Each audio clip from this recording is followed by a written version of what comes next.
Bien, buen día. Vamos a dar inicio a la audiencia programada para esta hora en el expediente. ¿Qué número es? ¿33 o 43? 33. Sí, tengo otro dato. Número 33-2020, incidente 41. Dirige el debate el doctor Mosqueira. Doctor Mosqueira.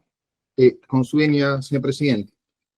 Se trata de un recurso de impugnación presentado por la defensa técnica del señor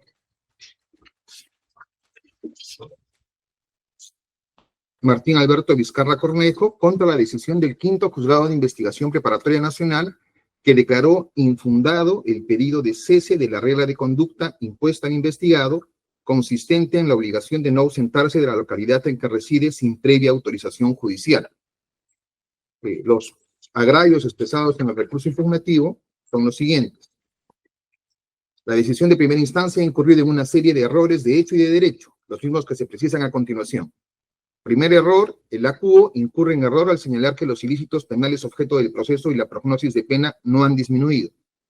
El segundo error, el acuo incurre en error al sostener que aun cuando el delito de asociación ilícita ha sido sobreseído, el proceso no es complejo. Si bien no con la complejidad de uno de crimen organizado, sí con la complejidad propia de delitos de corrupción de funcionarios. El tercer error invocado por la defensa técnica es que se sostiene que vencido el plazo de la comparecencia con restricciones, el juzgador puede mantener vigentes las reglas de conducta impuestas para asegurar la presencia del imputado en el proceso penal, específicamente al acto de juzgamiento. El cuarto error es que se sostiene que los derechos fundamentales de Martín Vizcarra, según la decisión del acuerdo, claro está, no están siendo afectados gravemente. Y finalmente, el último error consignado en el recurso impugnativo es que el acuo incurre en error al no haberse pronunciado expresamente por la pretensión subordinada sobre la existencia de otras reglas de conducta que evitan el peligro de fuga, el retardo jurisdiccional para tramitar las solicitudes de autorización de viaje y el acompañamiento permanente de miembros de seguridad del Estado que responden directamente a la Policía Nacional. Bien, estos son los agravios expresados por la defensa. A continuación le vamos a dar un tiempo de 8 minutos. Primero, tendría que decirnos si es que usted se va a mantener en su recurso impugnativo o si lo va a retirar. Defensa técnica. Señor presidente, señor magistrado, muy buenos días. Nosotros nos ratificamos en nuestra pretensión, dado que el cese de la comparecencia restrictiva global aún no se encuentra con la calidad de firme. Bien, tiene 8 minutos, señor abogado. Muchísimas gracias, señor magistrado. Esta defensa técnica, señores magistrados, ha interpuesto recurso de apelación, como ya se señaló, contra la resolución 207, que declaró infundado nuestro pedido de cese de la regla de conducta o subordinadamente la variación de la misma a efectos de que se señale como regla de conducta reformada no ausentarse de la localidad en la que reside sin previa comunicación a la autoridad judicial y siempre y cuando no se afecte ningún acto procesal del Poder Judicial. En este caso, señores magistrados, nosotros hemos señalado los errores que ya fueron leídos, que son 5 en total, y ahora vamos a sustentar por qué la resolución impugnada debe ser reformada. En cuanto a lo primero, nosotros habíamos señalado en nuestra pretensión inicial que los ilícitos penales, objeto de la causa, y la prognosis de pena ha disminuido de manera inobjetable. El órgano jurisdiccional, el acuo, ha tenido un razonamiento contrario a lo que nosotros señalamos. Sin embargo, este razonamiento es totalmente erróneo por lo siguiente. El 11 de marzo de 2021, cuando se formaliza la investigación preparatoria contra el señor Martín Vizcarra, se formaliza por los delitos de colusión agravada, cohecho pasivo impropio y asociación ilícita para delinquir. 3 ilícitos penales a título de concurso real, aun cuando ni siquiera se había precisado hechos disímiles por cada ilícito que era materia de la formalización. Sobre la base de esa formalización, se formula el requerimiento de prisión preventiva, es decir, atendiendo a una alta probabilidad de la comisión del hecho delictivo, según el Ministerio Público, de cohecho pasivo impropio, de colusión agravada y de asociación ilícita para delinquir. Sin embargo, el órgano jurisdiccional, en su oportunidad, al desestimar el requerimiento de prisión preventiva, dijo que no había ningún elemento de convicción sobre el delito de asociación ilícita para delinquir, pero eso evidentemente no descartaba que era materia de la formalización de la investigación preparatoria. Posteriormente, el Ministerio Público incluye 2 ilícitos más, un ilícito penal en cierta medida, que era el delito de usurpación de funciones, por 2 hechos distintos, ¿no? Es decir, 2 hechos, cada uno por el delito de usurpación de funciones, y además recalifica el delito de cohecho pasivo impropio respecto al hecho número 1, que es Lomas de Hilo, y hecho número 2, Hospital de Moquegua, al delito de cohecho pasivo propio. Finalmente, al finalizar la investigación preparatoria, decide sobreseer la causa por los delitos de usurpación de funciones, por el delito de asociación ilícita para delinquir y por el delito de colusión agravada, aun cuando ni siquiera desde el inicio de la formalización de la investigación preparatoria se había precisado hechos diferentes si lo que se imputaba era un concurso real. Sin embargo, la jueza de la investigación de la etapa intermedia, el quinto juzgado de investigación preparatoria, elevó en consulta al fiscal superior porque estaba en desacuerdo con el sobreseimiento planteado por el representante del Ministerio Público.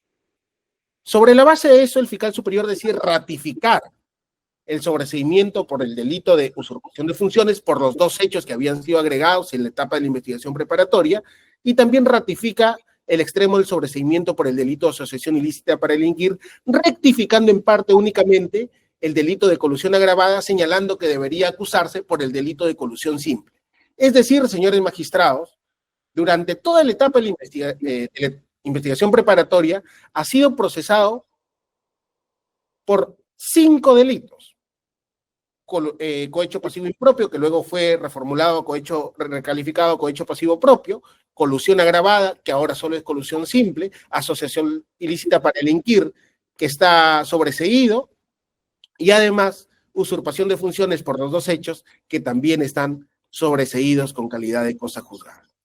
Sobre la base de ello, queda claro, señores magistrados, que antes estaba procesado por 5 delitos y ahora solo está procesado, enjuiciado por un solo delito, y está siendo materia de control de acusación por el delito de colusión simple que corresponde al mismo hecho.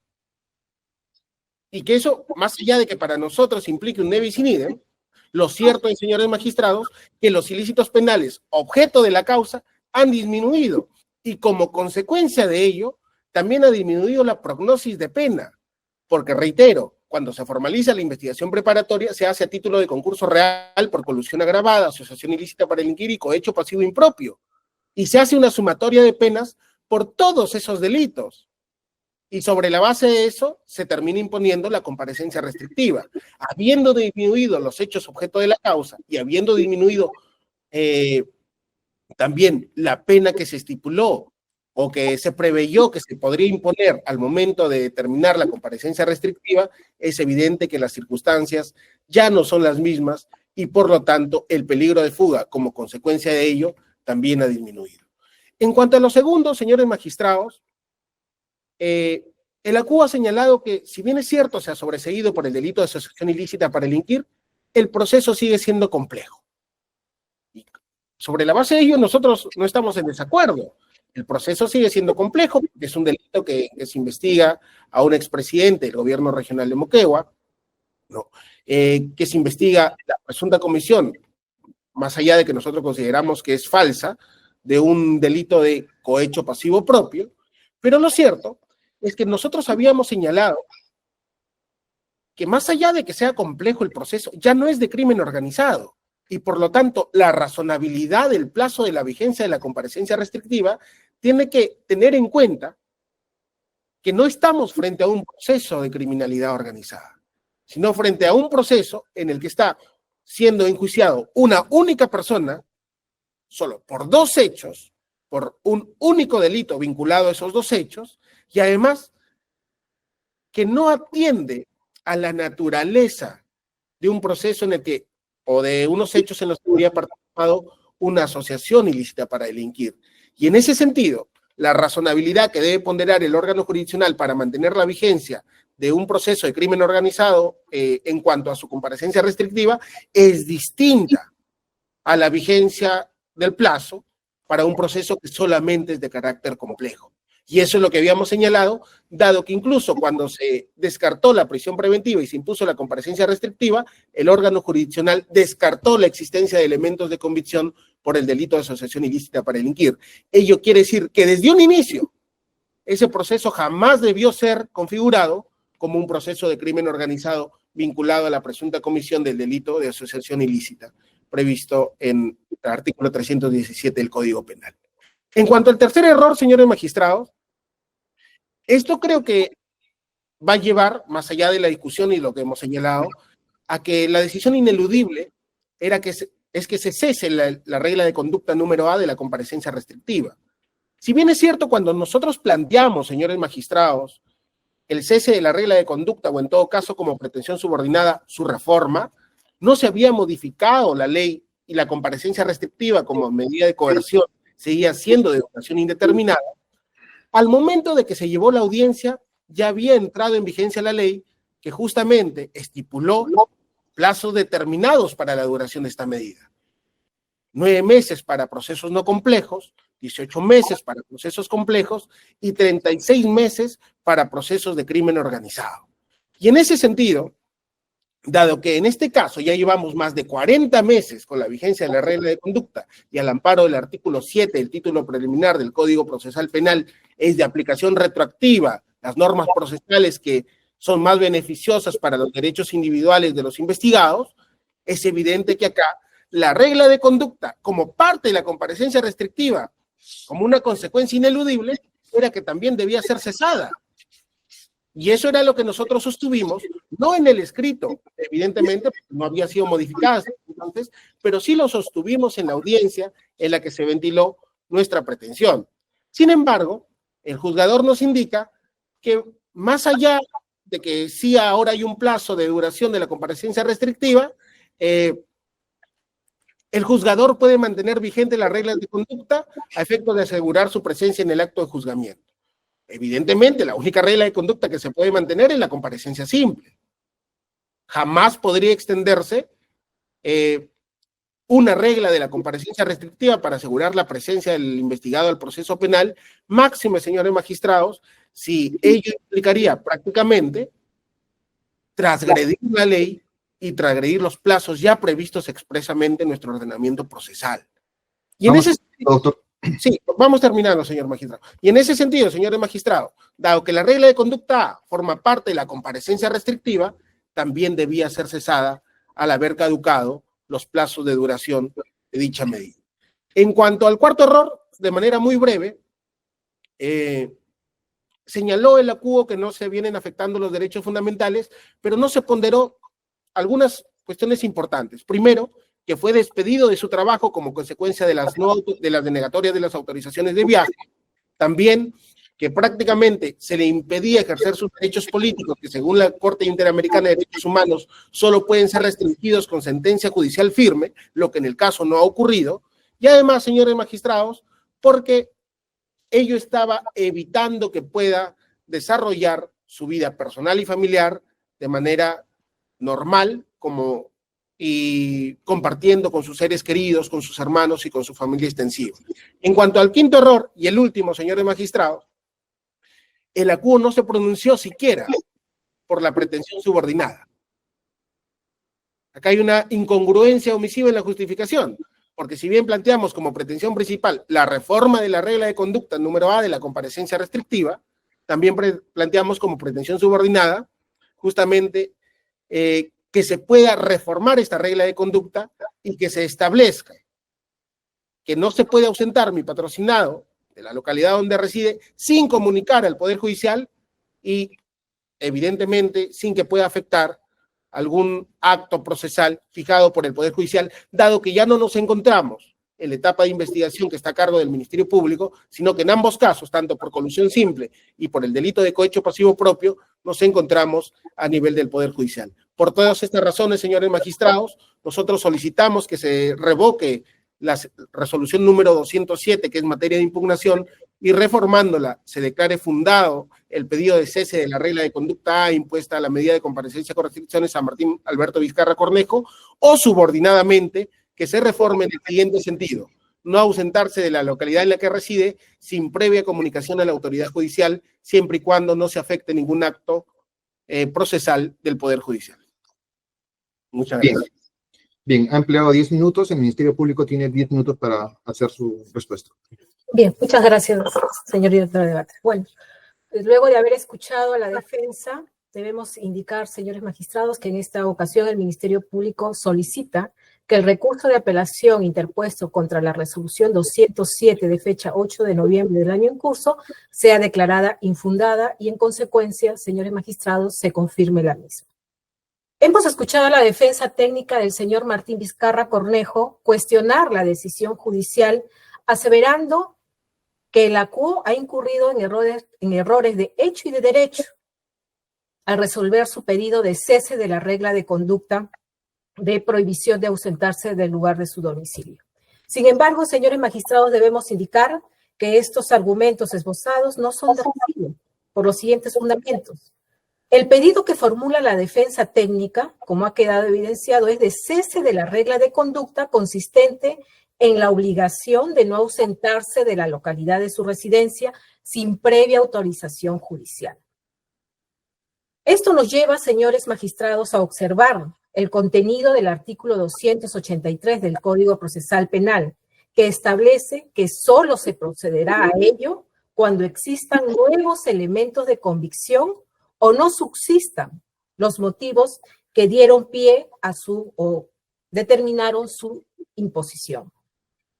¿Esto qué significa, señores magistrados? Obviamente que se debe aportar o indicar e identificar cuáles son esos nuevos elementos que modifican o posibilitan la modificación de la situación preexistente.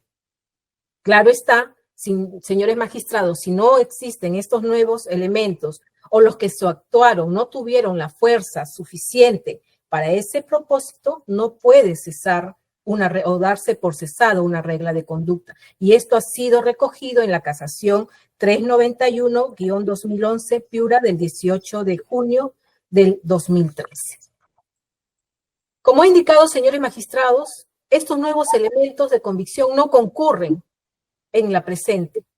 Advertimos que la defensa sustenta su pedido en apreciaciones subjetivas que no logran revertir a consideración de este Ministerio Público la necesidad de aseguramiento del encausado en el proceso que se viene siguiendo actualmente.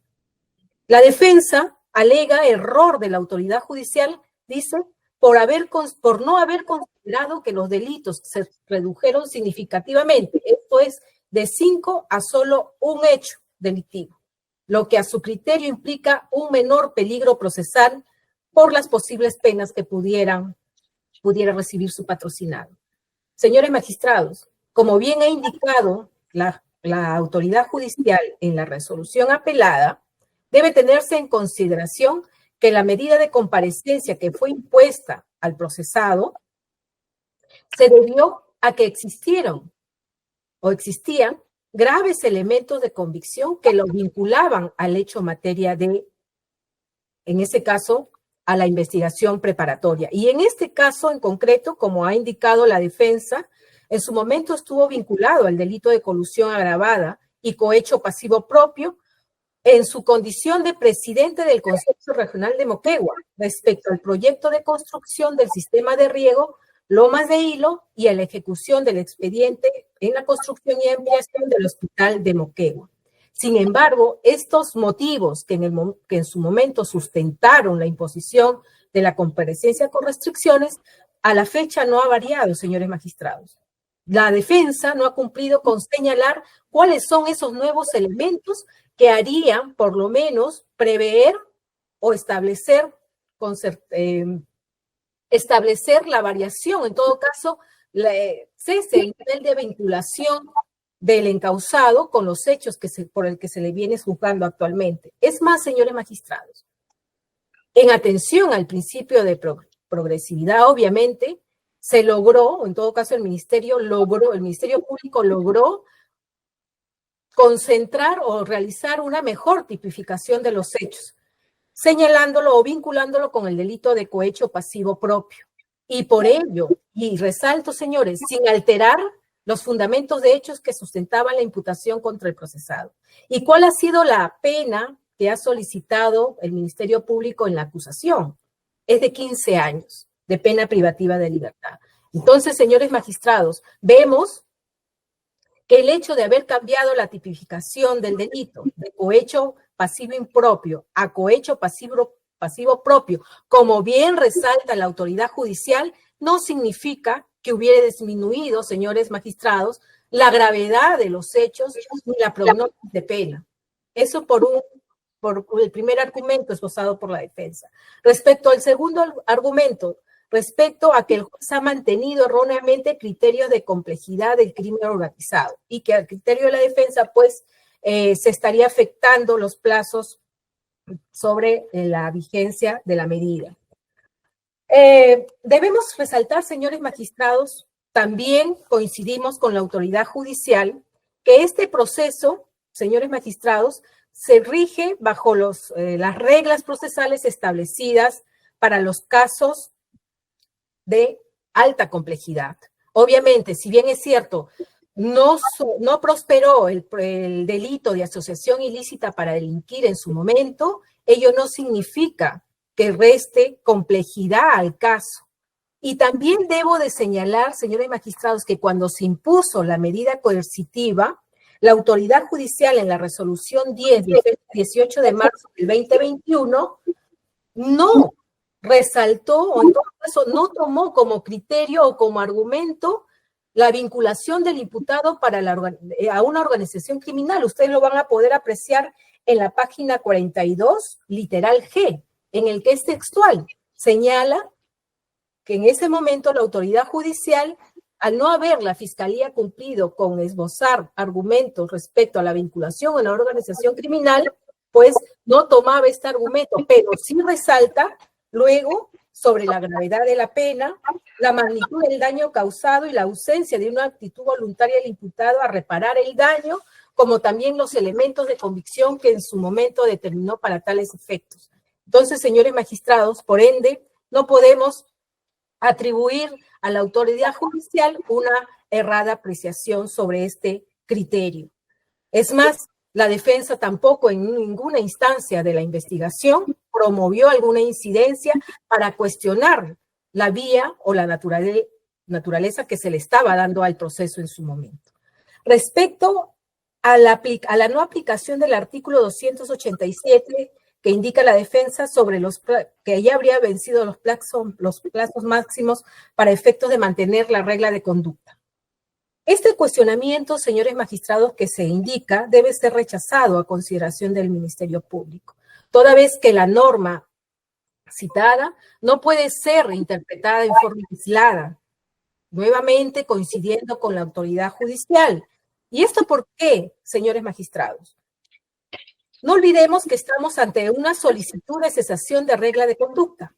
Por ende, señores magistrados, su evaluación debe realizarse acorde al contenido del artículo 283 del Código Procesal Penal. Pero también, señores magistrados, si bien el artículo 283 del Código Procesal Penal,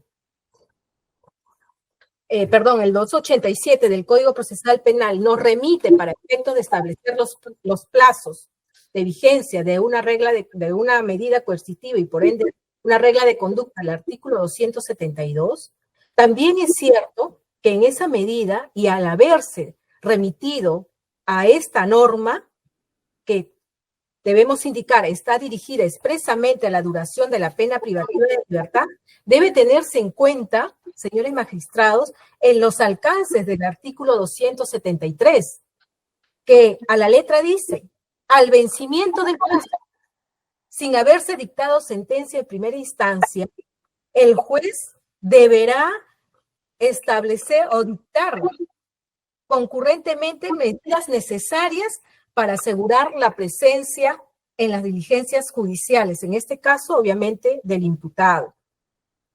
Vamos a ver, doctora, por favor.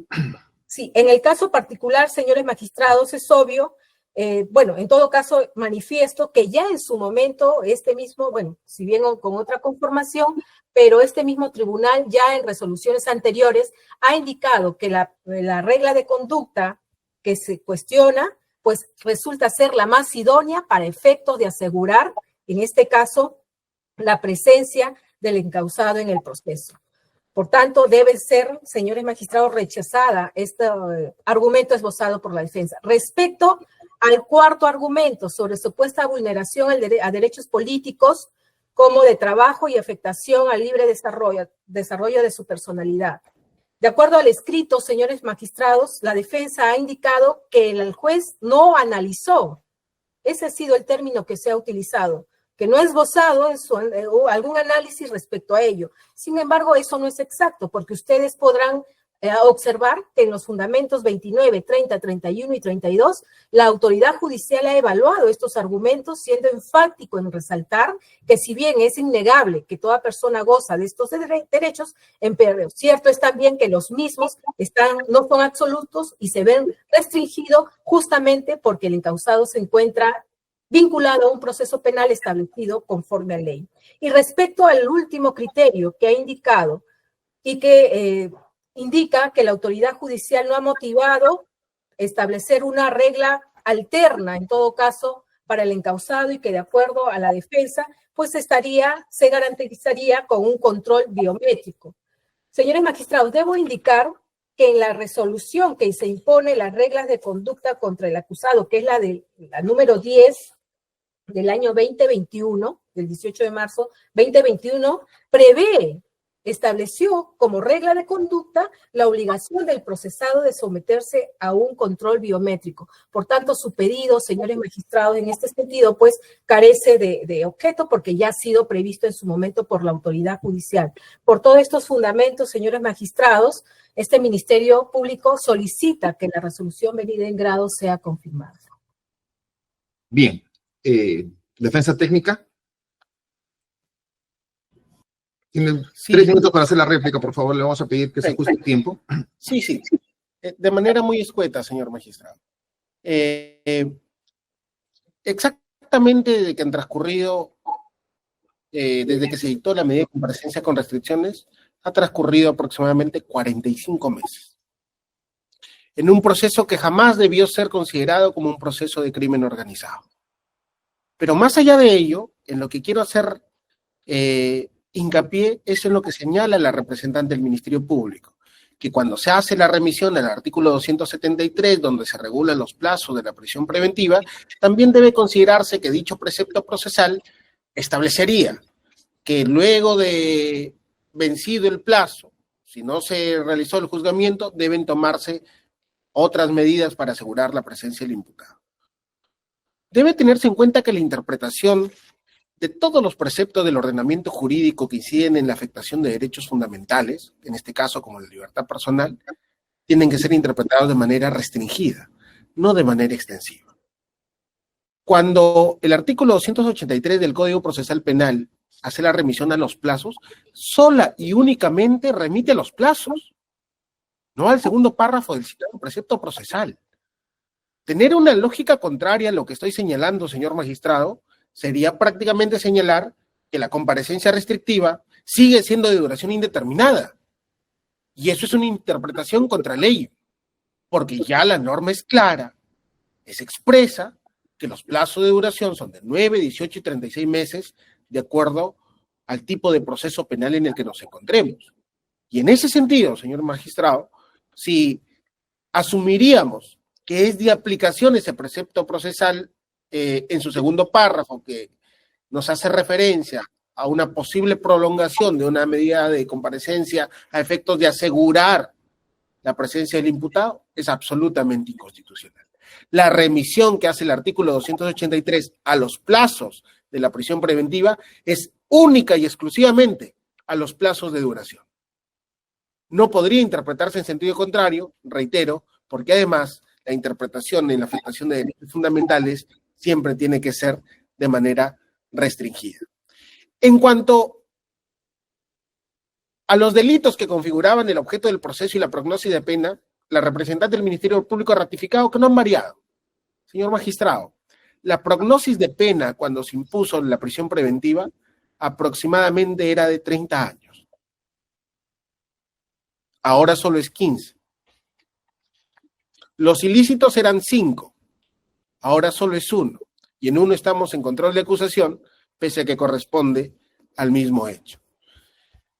También nos señala la representante del Ministerio Público que nosotros habríamos señalado, o que no habríamos precisado correctamente nuestro cuarto error, porque sí analizó el órgano jurisdiccional la afectación de derechos fundamentales que nosotros reclamamos en nuestra pretensión.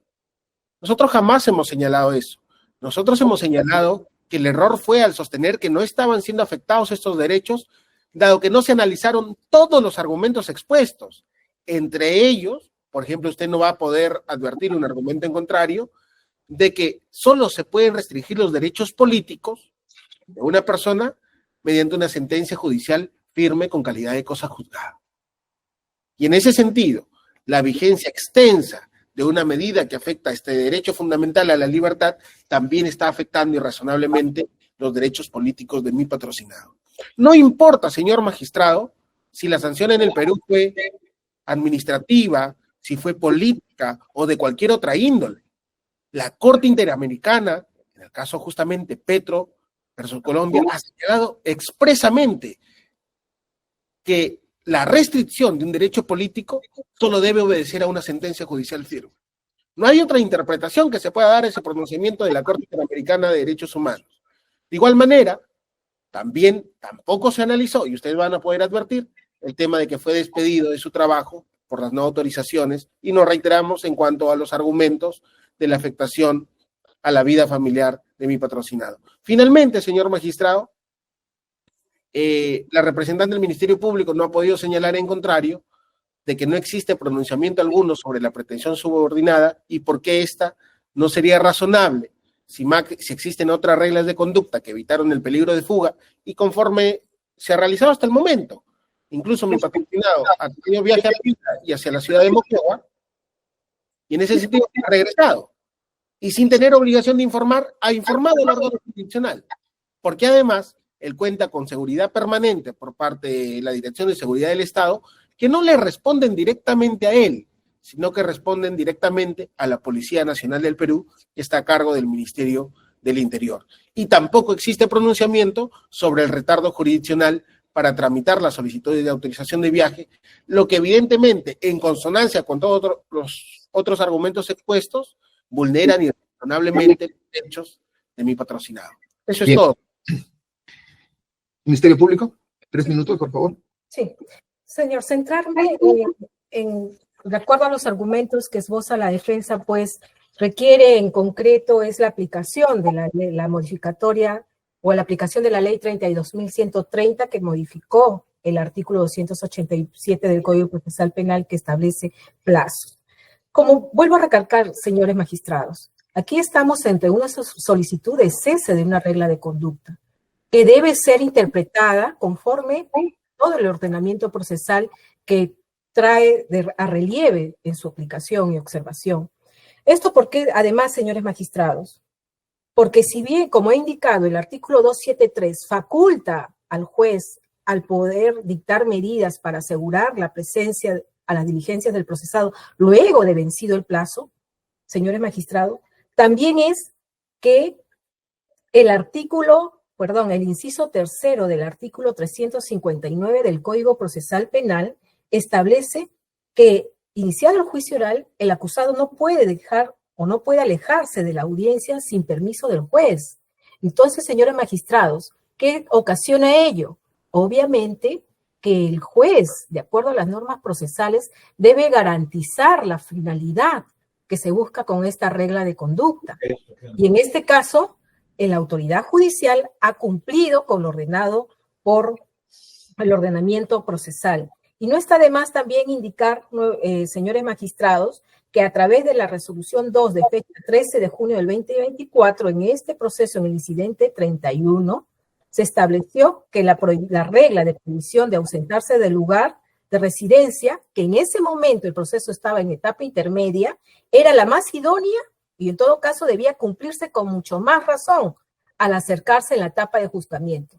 En consecuencia, señores magistrados, si es de conocimiento público, a la fecha el proceso ya está en trámite y en pleno juicio oral, con mucha más razón, señores magistrados, se justifica el mantenerse esta regla de conducta. Respecto, señores magistrados, ha indicado la defensa también de que que en todo caso su patrocinador no ha tenido una conducta de acuerdo a ley, porque cada vez que se le ha otorgado permiso, ha cumplido con retornar. Señores magistrados, lo que no dice la defensa, y también fue resaltado durante la audiencia de primera instancia, es que el encausado ha sido apercibido por no haber cumplido las ocasiones que se le otorgó los permisos, con no haber cumplido con el objetivo, o en todo caso, la razón que justificaba esa autorización de viaje. Toda vez que el Ministerio Público en esa audiencia ha cumplido con demostrar que, a pesar que pedía autorización para sus temas laborales, sin embargo, se le apreciaba realizando, participando de inauguración de colegios, como también, pese a que la autoridad judicial en su momento indicó que debía de documentar e informar sobre sus actividades laborales o que justificaban la autorización de viaje, sin embargo, no cumplía. Entonces, esa es una conducta negativa que tuvo en su momento el acusado a las autorizaciones de permiso de viaje. Y finalmente, señores magistrados, nuevamente recalcar, si la defensa o el encausado no está de acuerdo con la restricción a sus derechos políticos, como ha indicado la defensa en esta audiencia, esta no es la instancia para efectos de reclamar ello, toda vez que en otras resoluciones emitidas por esta misma sala se ha pronunciado que las sanciones administrativas impuestas han seguido un proceso debido, sujeto a los reglamentos respectivos. Por ende, señores magistrados, estando o encontrándonos ante una inhabilitación conforme a ley, nosotros no podemos cuestionar o restar importancia a las resoluciones del Jurado Nacional de Elecciones. Por esos fundamentos, señores magistrados, este Ministerio Público se ratifica en los fundamentos anteriores y solicita que el recurso de apelación sea declarado infundado. Bien, vamos a dar paso ahora a una estación de preguntas por parte del colegiado. En principio, para la defensa técnica, quería una precisión respecto a la pretensión subordinada. Es la de comunicar, entiendo, ¿no? La regla era solicitar autorización y ustedes están pidiendo que se pueda modificar a que solamente se comunique. Sí, señor magistrado. Por lo siguiente, uno de los argumentos para la pretensión que se planteó o las pretensiones que se plantearon era el retardo del órgano jurisdiccional. Y nosotros entendemos que evidentemente hay un proceso penal al que está sujeto mi patrocinado. Sin embargo, a veces se planteaba, señor magistrado, con 2 meses de anticipación una solicitud de autorización de viaje. Sí lo he referido, sí, en efecto, sí se tiene conocimiento de eso. Entonces, la razón era esa, que en todo caso se pueda comunicar y de esa manera no habría una afectación tan irrazonable a los derechos fundamentales del señor Martín Vizcarra. Correcto. Para el Ministerio Público, solamente unos datos de precisión. La comparecencia con restricciones se dicta el 18 de marzo del año 2021. ¿Es así? Sí, señor. Sí. El requerimiento acusatorio mixto, solamente por el delito de cohecho pasivo propio, es del 15 de diciembre del 2022. Sí, exacto. ¿Está cierto? Pero también se ha introducido en audiencia la información siguiente. Hay un otro proceso por colusión simple que está en etapa intermedia. ¿Es correcto? Sí, señor. Y ya. El 30 de abril del 2024, el quinto juzgado dicta el auto de enjuiciamiento. Tengo entendido de que hay un proceso, un juicio oral que está en giro por el primer delito. ¿Es así? ¿Es correcto? Bueno, sí, es lo que en su momento se nos ha indicado. Sí, pero en el tercer agravio, la defensa técnica hace alusión a la ley 32.130, que creo que es el medio del asunto acá. La ley 32.130 que se dicta el 10 de octubre del año 2024. Desde la emisión de esta ley, señorita fiscal, hasta la fecha, el Ministerio Público no ha solicitado, habida cuenta que, como usted refiere, ya el proceso está avanzado, hay un auto de enjuiciamiento, no ha solicitado una nueva medida de coerción para que el imputado esté sujeto al proceso. Se nos ha informado, señor, que en atención a que el causado tiene vigente aún la medida de impedimento de salida del país, aún están, bueno, es lo que se nos informó en su momento, ¿no? pero obviamente yo no puedo adelantar, obviamente sí me han adelantado algunas cuestiones, pero no puedo indicar finalmente, formalmente no se ha presentado aún alguna petición al respecto. Y cuando el artículo 283 del Código Procesal Penal habla de nuevos elementos, la emisión de esta ley no es un nuevo elemento a considerar que modifica la situación procesal del imputado para el Ministerio Público.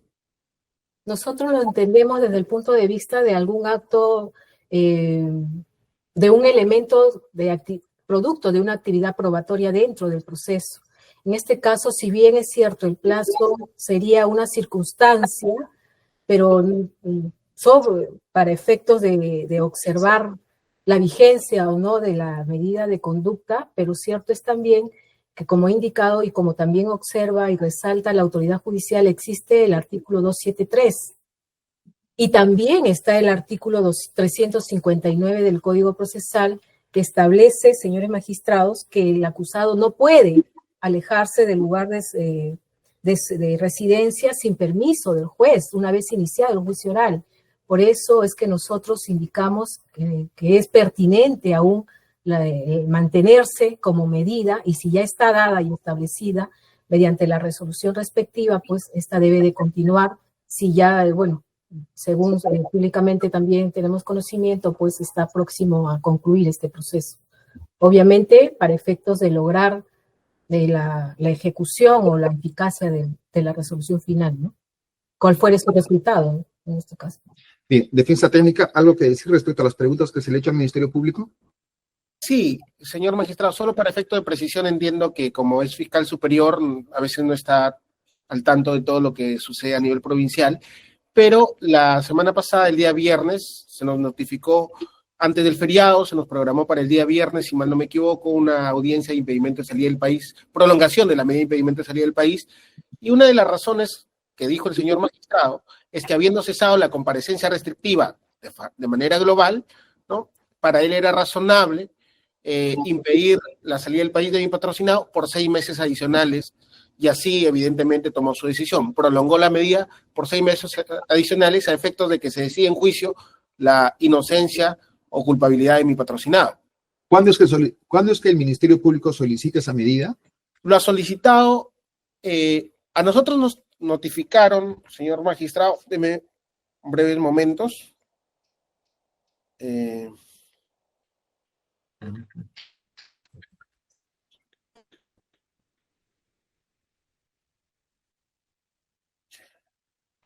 Lo que me interesa es saber si es con fecha posterior al 10 de octubre en que se emite. Sí, con fecha posterior. Ha sido una semana.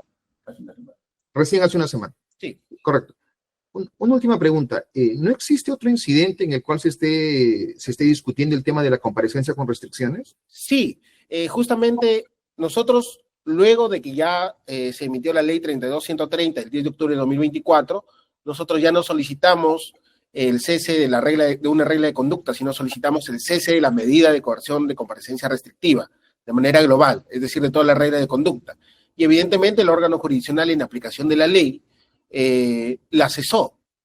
Es frente a esa decisión del órgano jurisdiccional, el Ministerio Público ha interpuesto un recurso de apelación, y es por esa razón que nosotros nos hemos ratificado nuestra pretensión en esta audiencia, porque dicho incidente aún no tiene el carácter de firme, ¿no? Pero la aplicación debería ser la misma. Si la regla de conducta A forma parte de la comparecencia restrictiva y se ha cesado la comparecencia restrictiva, la consecuencia ineludible es que también se cese la regla de conducta A. Bien, bien. De mi parte no tengo más preguntas. El doctor Ramiro Salinas, ¿va a hacer alguna pregunta? Ninguna pregunta de mi parte. El doctor Enrique Sumerino, ¿va a hacer alguna pregunta? Ninguna, muchas gracias. Bien, señor presidente, hemos concluido entonces. La causa va a entrar a una etapa de debate entre los miembros del colegiado y se va a comunicar la decisión a las casillas electrónicas de los sujetos procesales. Muchas gracias. Muchas gracias. Buenas tardes. Buenas tardes. Buenas tardes. Bien, la causa queda al voto. Hasta luego. Buenas tardes con todos.